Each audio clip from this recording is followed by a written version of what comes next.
चर्चा में भले ही न्यूयॉर्क के मेयर ज़ोहरान ममदानी रहते हों, लेकिन वो अकेले ऐसे लीडर नहीं हैं, बल्कि उनकी साथी डेमोक्रेट लीडर गजाला हाशमी भी वर्जीनिया की लेफ्टिनेंट गवर्नर चुनी गई थी।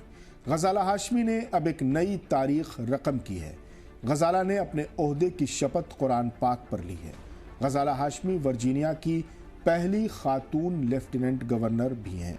उनके शपथ ग्रहण समारोह के मौके पर इंटरफेथ प्रेयर ब्रेकफास्ट का इनेकाद किया गया। इस मौके पर इमाम साहब ने दुआ भी कराई। आपको बता दें कि गजाला हाशमी वो पहली मुस्लिम महिला है जो अमेरिका के किसी सूबाई सतह के सियासी ओहदे पर पहुंची हैं। भारत के हैदराबाद शहर में 1964 में पैदा हुई गजाला हाशमी सिर्फ 4 साल की थी जब वो अपनी मां और बड़े भाई के साथ अमेरिका गई थी। वो जॉर्जिया में पहले से रह रहे अपने वालिद के साथ रहने गई थी।